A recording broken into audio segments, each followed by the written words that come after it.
Hello students, class 11 chemistry. Last time पे हमने chapter number 5 states of matter start किया था, जिसमें हमने उसकी स्टेट्स के बारे में, सॉलिड, लिक्विड एंड गैस के बारे में डिस्कस किया था। एंड उनके गैसियस स्टेट में इंटरेक्शन किस टाइप से होता है, dipole dipole interaction, dipole induced interaction and London forces, and उसके बाद हाइड्रोजन बॉन्डिंग। ये सारे हमने डिस्कस कर लिए थे लास्ट टाइम पे। नेक्स्ट है, आपको मैंने 3 स्टेट्स के बारे में बताया था, solid, liquid and gas. Solid और लिक्विड गैस आपका 12th स्टैंडर्ड में है, बट यहाँ पे आप गैसियस स्टेट पढ़ेंगे। तो गैसियस स्टेट, गैसियस स्टेट्स में आपको पता है वॉल्यूम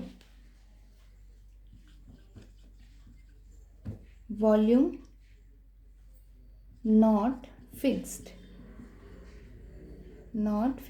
इसका वॉल्यूम फिक्स नहीं होता। जिस भी कंटेनर में आप डालते हो ये उसी का शेप ले लेता है, कोई भी गैस हो। And they have the tendency to flow, में फ्लो करने की टेंडेंसी भी होती है गैसियस स्टेट में, ये आपको मैं बता चुकी हूँ। अब इसमें टेंडेंसी 2 टाइप की होती है गैसियस स्टेट में। एक होती है mutual tendency and escaping tendency. Mutual tendency का मतलब होता है कि जब कोई मॉलिक्यूल्स या एटम्स आपस में एक दूसरे के साथ अट्रैक्टिवली कंबाइंड होते हैं, यानी कि उनकी अट्रैक्शन पावर, वो म्यूचुअल टेंडेंसी होती है। सेकेंड, एस्केपिंग टेंडेंसी का मतलब दूर दूर जाने की टेंडेंसी, एटम्स के दूर दूर जाने की टेंडेंसी। तो गैसियस स्टेट कब होगी? जब एस्केपिंग टेंडेंसी, ईटी, इसको ईटी से डिनोट करते हैं, जब एस्केपिंग टेंडेंसी ग्रेटर होती है म्यूचुअल टेंडेंसी से, तब आपकी कौन सी स्टेट होती है? Gaseous state. अगर आपका म्यूचुअल टेंडेंसी ज़्यादा है एस्केपिंग टेंडेंसी से, यानी कि उनमें अट्रैक्शन पावर ज़्यादा है एटम्स के बीच में इन कंपैरिजन टू दूर दूर जाने के कंपैरिजन में, तब आपकी सॉलिड स्टेट होती है। जब म्यूचुअल टेंडेंसी और एस्केपिंग टेंडेंसी दोनों इक्वल होती हैं एक दूसरे के, तब आपकी लिक्विड स्टेट होती है। तो यहाँ पे आपको केवल गैसियस स्टेट पढ़नी है, तो आपको ध्यान रखना है कि एस्केपिंग टेंडेंसी, यानी कि मॉलिक्यूल या एटम्स के जो दूर दूर जाने की जो टेंडेंसी है वो ज़्यादा होती है in comparison to attracting power. तो उसमें आपको इंटरेक्शन मैंने बता दिए थे कि किस किस टाइप से इंटरेक्शन होता है। अब ये प्रेशर वाली टेंडेंसी आएगी कब, या गैसियस स्टेट कब, क्या क्या कंडीशन होती हैं? गैसियस स्टेट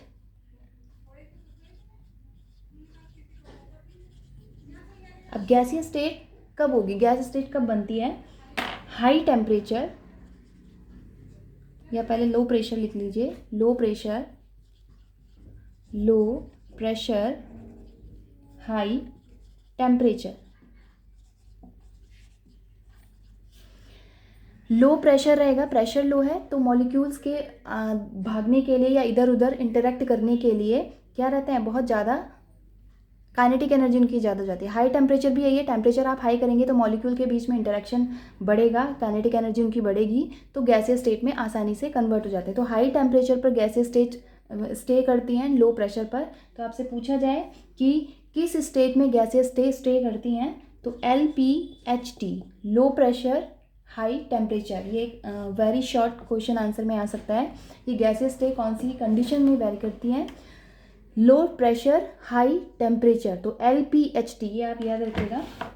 देन नेक्स्ट है मेजरिंग प्रॉपर्टीज ऑफ गैसेस, की कौन कौन सी गैसेस की प्रॉपर्टीज होती हैं जो हम मेजर कर सकते हैं।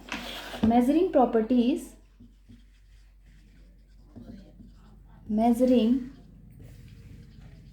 Properties of gases. First is mass, second volume, third temperature. एक एक करके हम इसके बारे में डिस्कस करेंगे कि हम गैस की कौन कौन सी प्रॉपर्टी को मेज़र कर सकते हैं। First volume, first mass, second volume, third temperature, and fourth one is pressure, and fifth one is density. सबसे पहले हम बात करते हैं मास की, यानी कि अमाउंट भी होता है किसका, गैस का। सपोज एक सिलेंडर है कोई, एम्प्टी सिलेंडर, W1 ग्राम, इसका वेट कितना है W1 ग्राम मान लिया। अगर हम इसी कंटेनर में गैस फिल कर देते हैं, gas fill, so the weight will be W2 gram. Gas, इसके अंदर क्या है, gas particles. Then mass of gas क्या हो जाएगा, mass of gas equals to, इसमें से इसके वेट में से जब हम इसके वेट को माइनस करेंगे, यानी कि जो गैस वाला फिल सिलेंडर है उसके वेट में से एम्प्टी सिलेंडर के जो वेट है उसको माइनस करेंगे, तो हमारा क्या निकलेगा, मास ऑफ गैस, यानी गैस का मास निकल जाएगा।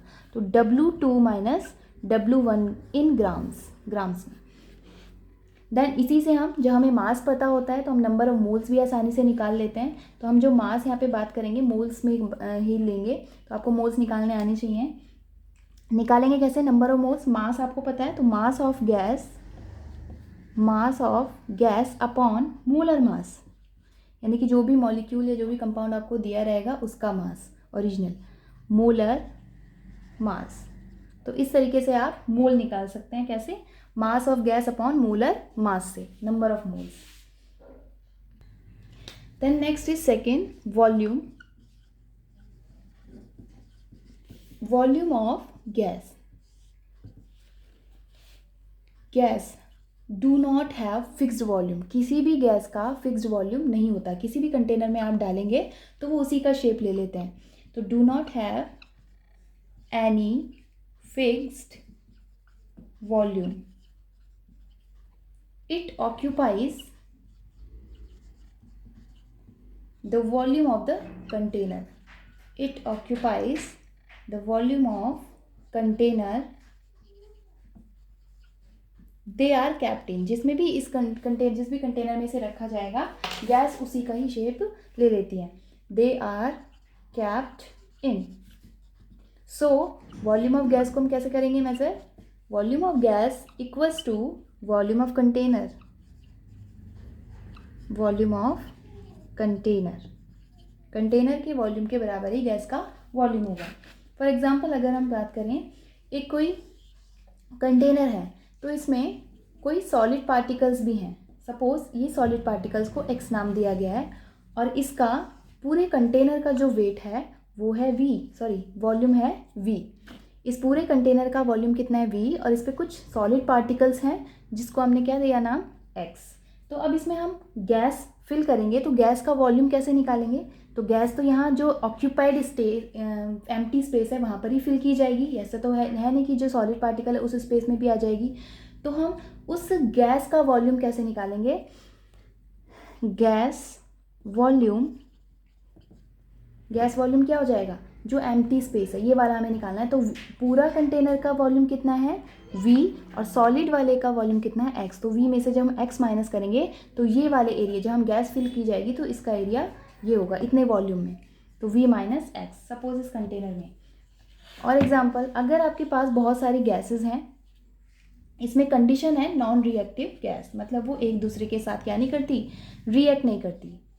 सपोज यहाँ पे हाइड्रोजन एंड नाइट्रोजन का मिक्सचर है, तो ऐसा नहीं है कि ये केवल आधे पार्ट में, कि आधे पार्ट में हाइड्रोजन होगी और आधे पार्ट में नाइट्रोजन फिल कर दी जाएगी, ऐसा नहीं होगा। तो वो पूरा जो स्पेस होगा, पूरा जो वॉल्यूम होगा कंटेनर का, वो दोनों गैसेस के लिए होगा, हाइड्रोजन के लिए भी और नाइट्रोजन के लिए भी। बहुत से बच्चे क्या करते हैं, अगर इस पूरे कंटेनर का 100 है वॉल्यूम, ठीक है, 100 सेंटीमीटर क्यूब अगर इसका वॉल्यूम है, तो उसको क्या करते हैं कि हाइड्रोजन का 50 कर देते हैं और नाइट्रोजन का 50 कर देते हैं, तो वो गलत हो जाता है। आपका क्या होता है कि अगर कोई सी भी गैस आप डालेंगे तो वो पूरे स्पेस के लिए होती है। इस कंटेनर में जो नाइट्रोजन और हाइड्रोजन गैस है वो पूरे वॉल्यूम को ऑक्यूपाई करेंगी, both gases.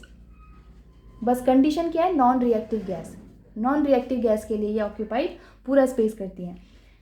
Both gases occupy same volume, अगर इनर्ट गैस है तो सेम वॉल्यूम वो ऑक्यूपाई करेंगी। तो V सपोज यहाँ पे वॉल्यूम ऑफ H2 भी कितना हो जाएगा, अगर 100 है तो 100 सेंटीमीटर क्यूब। सपोज हमने इस कंटेनर का वॉल्यूम दिया है 100 सेंटीमीटर क्यूब, तो वॉल्यूम ऑफ H2 भी 100 सेंटीमीटर क्यूब, और वॉल्यूम ऑफ N2 भी कितना होगा, 100 सेंटीमीटर क्यूब, ठीक है।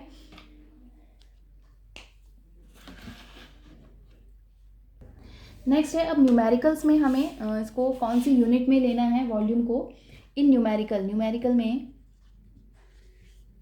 लीटर में आपको ध्यान रखना है कि लीटर में ही आपको वॉल्यूम लेना है, ठीक है। अगर सपोज 1 मीटर क्यूब, आप कन्वर्जन कैसे करेंगे, 1 metre cube equals to 1000 litre, 1 metre cube equals to 1000 litre and 1000 litre equals to 1000 decimetre cube, ठीक है। तो हम इससे क्या बता सकते हैं कि जो 1 लीटर है वो 1 डेसीमीटर क्यूब के बराबर है। अगर हमें इस मीटर क्यूब को सेंटीमीटर क्यूब में कन्वर्ट करना हो तो 1 डेसीमीटर क्यूब इक्वल्स टू, अगर 1 लीटर की हम बात करें और डेसीमीटर क्यूब इक्वल होते हैं एक दूसरे के, तो अगर इसे ml में चेंज करेंगे, मिलीलीटर में सबसे पहले, तो 1000 ml कितने होंगे, 1 लीटर में 1000 ml एंड 1000 ml का अगर हम सेंटीमीटर में कन्वर्ट करते हैं तो 1000 सेंटीमीटर क्यूब। देन अगर हम बात करें सीधा मीटर से, हमें 1000 सेंटीमीटर में कन्वर्ट करना है तो 1000 यानी कि 10 की पावर 3 और 10 की पावर 3 कितने हो जाएंगे, 6।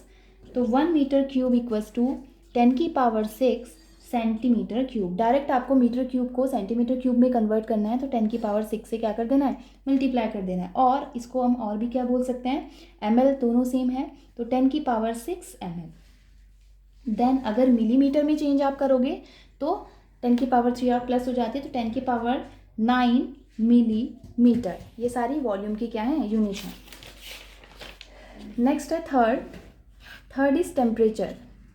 जो थर्ड प्रॉपर्टी है, measuring property, temperature of the gas, temperature of gas, ठीक है।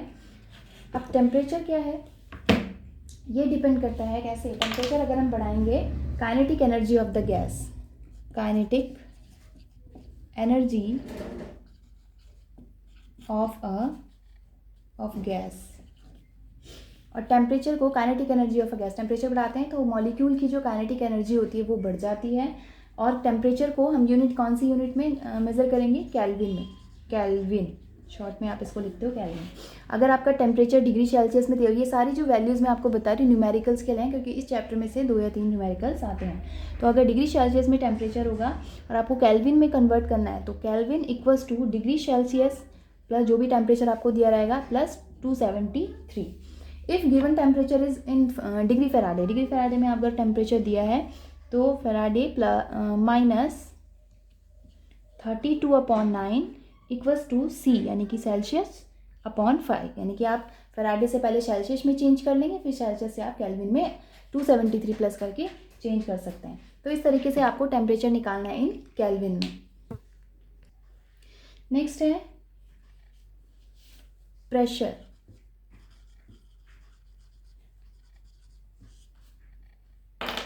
प्रेशर क्यों होता है, due to collision of, pressure कैसे एग्जर्ट होता है, due to collision of molecule with wall of container. जिस भी कंटेनर में अगर कोई भी गैस फिल करी जाती है तो वॉल पर जो वो गैस आपस में जब टकराती हैं गैस के मॉलिक्यूल, तो वो टकराने की वजह से वॉल पर क्या लगता है, एक प्रेशर लगता है। तो उसी कॉलिजन को क्या बोल देते हैं हम, प्रेशर। सपोज ये कोई कंटेनर है, इसमें मॉलिक्यूल्स हैं, गैस के पार्टिकल्स हैं जो कि क्या करते हैं, मूव करते हैं इधर उधर, आपस में कॉलिजन होता है इनके बीच, तो वॉल की तरफ क्या होगा, एक प्रेशर एग्जर्ट होगा इधर की तरफ टकराने की वजह से, इसी को हम नाम देते हैं प्रेशर। तो किसके इक्वल्स टू होता है कि फोर्स F अपॉन, फोर्स जो लग रहा है और उसके area upon A equals to P, यानी कि प्रेशर हम निकालते हैं F अपॉन A से, force upon A। The SI unit of the pressure is newton per metre square.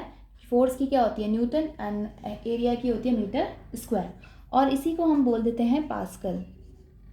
Pascal को हम शॉर्ट में डिनोट करते हैं PA से, ठीक है।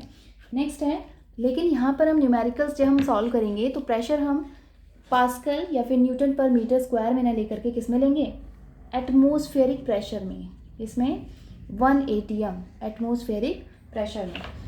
तो 1 ATM equals to, ATM is atmospheric pressure 1.01325 into 10 की पावर 5 पास्कल, ठीक है। अगर आपको पास्कल को चेंज करना है तो इससे आपको क्या करना पड़ेगा, ATM ऐड करना पड़ेगा।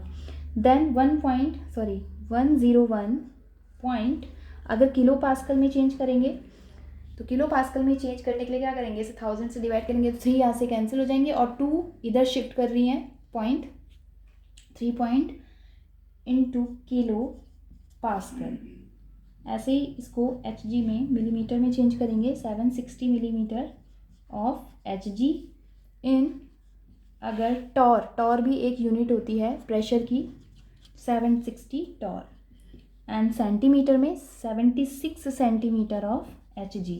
अब बार एक और यूनिट होती है प्रेशर की, ये सारी प्रेशर की यूनिट है, newton per metre square, pascal, kilo pascal, torr and atmospheric pressure and also is the bar 1.0135 bar. यहाँ पे एक आपको टर्म सुनने को मिलेगी आइसोबार। आइसोबार में क्या होता है, बार एक प्रेशर की यूनिट है, उसमें क्या होता है कि उस पूरे कंटेनर का प्रेशर क्या कर दिया जाता है, कांस्टेंट कर दिया जाता है, सेम कर दिया जाता है चीज़ों को। Then next is fifth, density. Density of a gas. Density कैसे आपको निकालता है, आपने पढ़ा है प्रीवियस चैप्टर में। Density equals to mass upon volume, D equals to M upon V। M is the mass and V is the volume. Density two type की डेंसिटी होती हैं, डेंसिटी आपकी टू टाइप की होती हैं, absolute density and vapour density.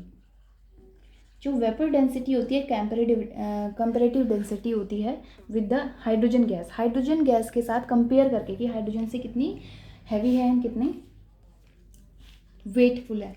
Has no unit, इसकी कोई यूनिट नहीं होती, हैज़ नो यूनिट।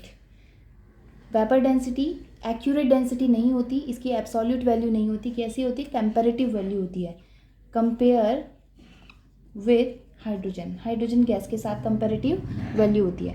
और होता क्या है, कैसे निकालते हैं vapour density, molar mass upon 2, ये फॉर्मूला होता है निकालने का वेपर डेंसिटी ऑफ किसी भी गैस का। उस गैस का मोलर मास, उसको 2 से हम डिवाइड करेंगे तो क्या निकल जाएगी, उसकी वेपर डेंसिटी। देन हम बात करें एब्सोल्यूट डेंसिटी की। एब्सोल्यूट डेंसिटी किसी भी गैस की क्या होती है, एक एक्यूरेट वैल्यू होती है डेंसिटी की, एक्यूरेट वैल्यू। इसको निकालने का formula D equals to PM upon RT। Absolute density अगर आपको निकालनी है किसी भी, तो M is the molar mass, ये क्या है molar mass, P is the pressure, T is the temperature in kelvin, absolute temperature kelvin में होगा, R is the gas constant. R क्या है आपका, universal gas constant, and the value of the gas constant is, यहाँ पर आपको क्या रखनी है 0 पॉइंट, वैसे आपकी अलग अलग वैल्यूज़ होती हैं बट 0.0821 ATM पर मोल केल्विन। ठीक है, आपको ये वाली वैल्यू यहाँ पर रखनी है अगर आपको डेंसिटी निकालनी है तो ये सारी आपकी मेजरिंग प्रॉपर्टीज़ थी गैस की। सबसे पहले हमने मास पढ़ा, फिर देन वॉल्यूम, उसके बाद temperature, pressure and density of a gas. ये सारी की सारी मेजरिंग प्रॉपर्टी, इसके बेस पे आपके न्यूमेरिकल्स आएंगे। नेक्स्ट है गैस लॉ। गैस लॉज में वॉल्यूम ऑफ अ गैस, किसी भी गैस का जो वॉल्यूम है depends upon the amount of gas. अगर किसी भी हम गैस की बात करें तो उसका वॉल्यूम किस पर डिपेंड कर सकता है, एक तो उसका अमाउंट, ठीक है, कितनी गैस हम ले रहे हैं, और उसका प्रेशर, देन उसका टेम्परेचर। ये 3-4 प्रॉपर्टीज़ ऐसी हैं जिस पर उसका वॉल्यूम डिपेंड करता है। तो इसी पर हम स्टडी करते हैं, तो वहाँ पे इसी स्टडी को, उनके बिहेवियर को, गैस किस तरीके से वेरिएट करती हैं प्रेशर पर, कि टेम्परेचर अगर हम बढ़ाते हैं घटाते हैं तब क्या होता है गैस के वॉल्यूम पर, या प्रेशर हम इंक्रीज़ या डिक्रीज़ करते हैं तब वॉल्यूम पर क्या इफेक्ट पड़ता है। तो इस सारी बिहेवियर को, गैस के बिहेवियर को जब हम स्टडी करते हैं तो उसको एक लॉज में कन्वर्ट कर दिया गया है जिसको हम बोलते हैं गैस लॉज। तो हम डिफरेंट टाइप के लॉज हैं। पहला है बॉयल्स लॉ। बॉयल्स लॉ में इसको हम एक और भी बोलते हैं pressure volume relationship. Pressure volume relationship. यहाँ पर टेम्परेचर कांस्टेंट रहता है। ये जो लॉ है बॉयल्स लॉ क्या बोलता है कि एट कांस्टेंट, ये आप लॉ याद रखिएगा, इसमें से क्वेश्चंस बनते हैं। एट कांस्टेंट, 9th में पढ़ चुकी है आप ये सब। At constant temperature the volume, ये the pressure, the volume of a fixed amount of, यहाँ पर आपका टेम्परेचर कांस्टेंट रहेगा और आपका अमाउंट भी कांस्टेंट रहेगा। फिक्स्ड वॉल्यूम या fixed amount of a gas is inversely proportional to its pressure, inversely proportional to its pressure। Boyle's law क्या बोलते हैं? प्रेशर वॉल्यूम रिलेशनशिप है ये। Eight constant temperature the volume of a fix amount of gas, किसी gas का fix amount है और temperature भी कांस्टेंट है, तो वॉल्यूम किसके इन्वर्सली प्रोपोर्शनल होगा? प्रेशर के। तो इसी को हम इन अ फॉर्मूला में टर्म में लिखते हैं, तो volume is inversely proportional to pressure. कब? जब वॉल्यूम यानी इसका अमाउंट यानी कि एन क्या है यहाँ पे? Amount of gas, and temperature क्या है? कांस्टेंट है, कांस्टेंट। देन जब हम प्रोपोर्शनल का साइन हटाते हैं क्या आता है? कांस्टेंट आता है, तो v equals to K upon P. K is the also constant, proportionality constant, P V equals to K. तो इससे हम फॉर्मूला क्या बना सकते हैं? P1 V1 equals to P2 V2। तो ये फॉर्मूले से आपको क्वेश्चन सॉल्व करने हैं। यानी कि जब आपका गैस कांस्टेंट या पी वी का वैल्यू जब ज़्यादा होगा तो कांस्टेंट की वैल्यू भी ज़्यादा होगी। नेक्स्ट है जो क्वेश्चन है, एक बॉयल्स लॉ जो है उसी पर बेस्ड न्यूमेरिकल है, ये न्यूमेरिकल्स आते हैं एग्जाम में। A gas occupies 200 ml at a pressure of 0.820 बार। बार है यानी कि ये प्रेशर है, आपको बताया था मैंने, बार टॉर ये सारे के सारे प्रेशर की यूनिट्स होती हैं। At 20 degree Celsius how much volume, यहाँ वॉल्यूम पूछा जा रहा है, will it occupy when it subjected to external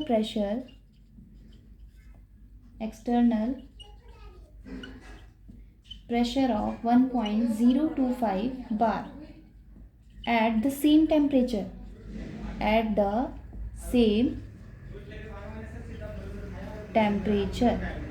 ये आपको क्वेश्चन दिया है। अ गैस ऑक्यूपाइज, एक गैस है, ऑक्यूपाइज करती है कितना? 200 ml एट अ प्रेशर, किसी प्रेशर पर 200 ml का उसका वॉल्यूम है, वी है, ये वी दे रखा है गैस का कंटेनर का। एट अ प्रेशर, प्रेशर कितना है? 0.820 बार। एट टेम्परेचर कितना है? 20 डिग्री सेल्सियस, ये फर्स्ट कंडीशन है। एंड हाउ मच वॉल्यूम, यानी कि जब यही वाली गैस हम दूसरे कंटेनर में डालते हैं तो हाउ मच वॉल्यूम, वो कितना वॉल्यूम ऑक्यूपाई करेगी? Will it occupy when it subjected to external pressure, जब इस पर प्रेशर कितना डाला जा रहा है? 1.025 बार, 1.025 जब बार का प्रेशर उस पर डाला जा रहा है। सेम टेम्परेचर, देखिए टेम्परेचर सेम हो गया है, पहले जितना था 20 डिग्री सेल्सियस, वो बोल रहे हैं सेकंड कंडीशन में भी टेम्परेचर क्या है? सेम, यानी कि कांस्टेंट हो गया टेम्परेचर। और गैस का जो मास है यानी कि अमाउंट है वो भी क्या है? कांस्टेंट है।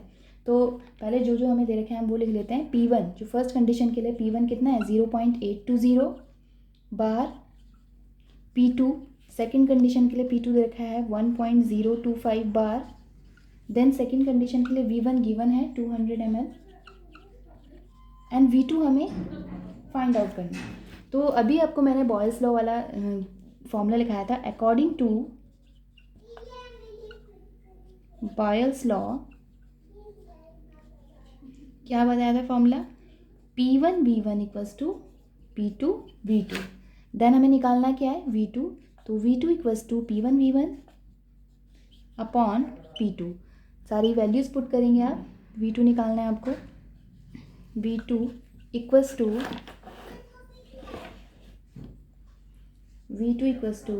0. P1 गिवन है आपको 0.820 into V1 is 200 ml upon आपका P2 कितना है? 1.025 बार। जब आप इसको सॉल्व आउट करोगे इससे कैंसिल हो जाएगी पॉइंट से पॉइंट, सॉल्व करने पर इसका आंसर आएगा 160 ml। V2 is ml। ठीक है, तो इस तरीके से आपके क्वेश्चंस आते हैं एग्जाम में।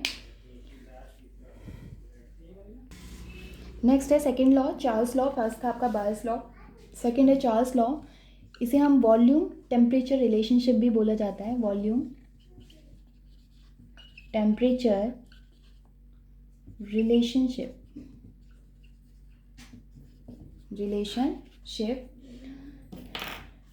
in this at constant। इसमें पहली वाली कंडीशन जो थी बायस लॉ, उसको हम आइसोथर्म भी बोलते हैं। क्यों बोलते हैं आइसोथर्म? क्योंकि उसमें टेम्परेचर कांस्टेंट होता है। But in this case the constant temperature ना होकर के क्या होता है, eight constant pressure, eight constant pressure, इसीलिए इसको आइसो बार भी बोला जाता है, iso bar rule. Eight constant pressure for a given mass, यानी कि वॉल्यूम जितना अमाउंट है उस गैस के लिए, given mass of a gas, the volume is directly proportional, the volume is directly proportional to temperature, volume is directly proportional to temperature। then this in the mathematical उसमें लिखेंगे इसी चीज़ को, eight constant pressure constant है और मास भी constant है, then the volume is directly proportional to temperature. कब? N and P constant, N and P is constant. Then जब हम प्रोपोर्शनल का साइन हटाते हैं तो क्या आता है, constant Kt, the V upon T equals to constant, then the formula will be V1 T1 equals to V2 T2, V2 upon T2। इसको हम चार्ल्स इक्वेशन भी बोलते हैं।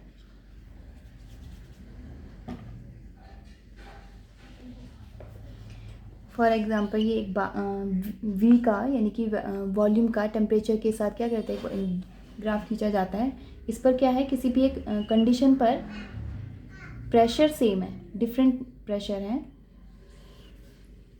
स्ट्रेट लाइन ग्राफ होता है वर्सेस किसके, वॉल्यूम और टेम्परेचर के। तो आपको बताना है इसमें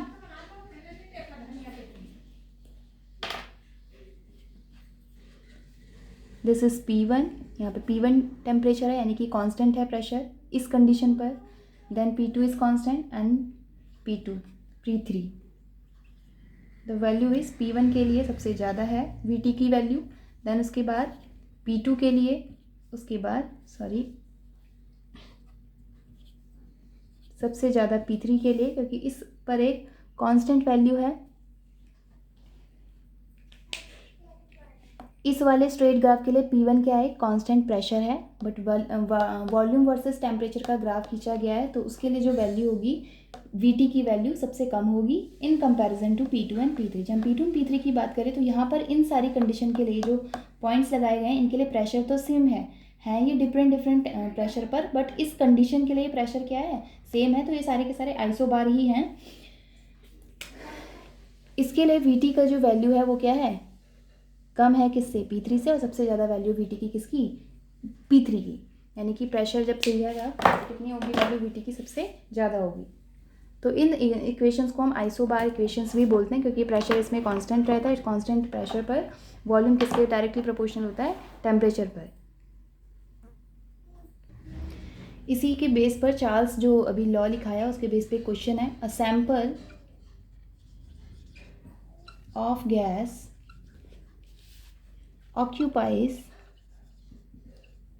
1.50 liter at 25 degree Celsius if the temperature